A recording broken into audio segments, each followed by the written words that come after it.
بهشتيا والله عن كسب وزخير ولا نشهد عليهم بكفر ولا بشرك ولا بنفاق الا اوجد عليهم الدليل كسر الكفر الدليل او كان حكم الدليل بس استوت نهينا كان يدين الصفوه وسامي كل زيد لكن لجمع كان شيء كابرا كوت هيش قوي كبير وجه كابرا شايف وخلق زادان شارزات بالواد بدن اما كفر كله اجينا توبه بيو ملام خامنه كي كافرنين رن تاويلي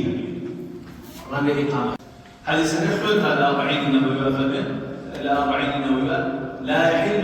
البيت ولا ننزل يدا من طاعته ايش رايك في دسنا عليه البلاغه ونرى طاعته من طاعة الله عز وجل فريضة. بنای خوای بخشنده مهربان اما امر وکو اکادمی نوری حکمه لقی چم شمال حاصلين الحمد لله بطاوع كرني هردو كتابي متني عقيدة طحايا وهروها 40 نوية بسر برشتيها بربرني هردو برزنا مصاب محمد شيمانيو ما وصل سرب جباري لخليكي شجواني دا جماري بجداربان تيجاتو بلا صو حفتا بجداربو 46 برایانو و هروها 124 لخوشکان بجداریان کرده بو وصفاز وخوا خلاقه بشویشی زور باش بریوتو لکوتاییه سند حاضر بو بجداروانی برز سندی هدو کتابک متن عقیدی تحاوی هروها 40 نویه للاین ادو برزه و ماموسا سرباز جباری و ماموسا محمد شیمانی و آماده کرده و ان شاء الله بخشیت بجداربان. بسم الله الرحمن الرحيم سپاس و ستایش بۆ خوای پەروەردگار کە دەرفەت و کاتی پێداین لە قەزای چەمچەماڵی خۆشەویست یەکێکی دیگە لەو پڕۆژانی کە ئەکادیمیای بانگەواز لە بەشی پێدانی سەنەد کردبیەوە الحەمدوللا ئەمڕۆ بە پایان گەشت کە بریتی بوو لە خولێکی یەکمانگی بۆ هەردوو کتێبی عەقیدەی تەحاوی هەروە کتێبی 40ەوەی لەلایەن هەردوو مامۆسای بەڕێز مامۆستا محەممەد شیمەنی و مامۆستا سەربەز جەباری لە هەریەکان لە 5 مەجلیسە بە بەشداری 170 مامۆسای خۆشەویستی دەڤەرەکە بەڕێوەچوو سپاس و ستایش بۆ خوا کە ئەمە ئەبێتە حەڤەیەمین خولی پێدانی سەنەد لە ئەکادیمیای بانگەواز و تیایدا بم خۆشەویستانی کە بەشداریان کردووە 3300 خوشک و براتاوەکو ئێستا سەنەدیان لە ئەکادیمیای بانگەواز وەرگرتووە کە دیارە ئێمە لە پاش فەزلی خوا ئازایەتیەکە گەڕینەوە بۆ خۆشەویستانە و بەڕێزانی کە لێرە ماندوو بوون بە خولەکەوە و ئێمەش لە خزمەتیان نابووین ومێد و ڕجامان وایە کە خوای پەروەردگار یەکەم قبوڵی فەرموو بێ دواتریش تەوفیقمان بدا بتوانین ئینشاءڵڵا ئەم پرۆژەی سەنەدە ئەم سونەتی پێغەمبەری خوا عەلەیهی سەڵات وسەلام لەسەر جەم شار و شارۆچکانی دیکەش بکەینەوە ئینشاءڵڵا کە بریتیە لە هەر ماوەیەکردنەوەی خولێک بۆ پێدانی سەنەدی نامیلکە و کتێبە شەرعیەکان ئینشاءڵڵا لەلایەن ئەکادیمیای بانگەوازەوە خوای پەروەردگار جەنابیشتان موفق کات کە هەموو کاتێک شایەتیەوە ئەدەین کە ماندوو ئەبن لەگەڵمانە و بەسەرمانەکەنەوە خوای گەورە بەرەکەت خاتە ئیشی هەموو لایەکەوە بارك الله فيكم.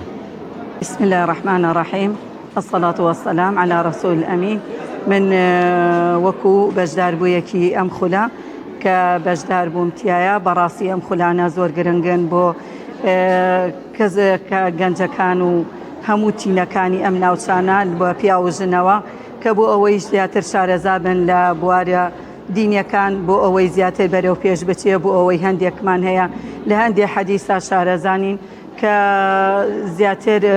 شارزايان هبي بو بريو بردن وبو مامۆستایان و بو هموتينا كان بو أوي زياتر بريو بيشتر بتيه و زياتر شارزايمان هبي بو تيجياندني كساني دورو برو كساني ناوچا كمان كزياتر استفادة من هبي بجداري أم خلمان كردوه وكو من مامۆستایەکی حكمة كليرة بردوامم كبجداريم كردوه بو أوي زياتر استفادة بتلبكاني جردسم وكو خوشم بقينمو ودورو برو جيران وهمو لايك كاستفادة من زياتر هبي بويان. بسم الله الرحمن الرحيم. أمرو من وكو بجدار بويا لم خلا لخدمت هردو مامۆستایانی بەڕێز مامۆستا سەربەز جەباری مامۆستا محەممەد شیمەنی کە ئەمڕۆ کۆتایی وانە و خولەکەمانە توانیمان بەشداری بکەین پشتیوان بەخوای پەروەردگار لە سەنەدی 40 نەوەوی و عەقیدەی تەحاوی و سوودێکی زۆرمان بینیوە سوپاسی هەردوو بەڕێزان مامۆستا سەربەز جەباری و مامۆستا محەممەد شیمەنیەکەی و داوا لە مسلمانانیش دەکەین لەم خولانە بەشدار بن چونکە سانی مسلمان پێویستی بەوە هەیە لەم خولانە بەشدار بێت چونکە عەقیدە پێویستە و 40 نەوەوی هەر پێویستە ئێمە وەکو مسلمان لازمە ئاگامان لە دین و ژینمان بێ دین و ژینمان بەم شێوە پارێزراوە بێت.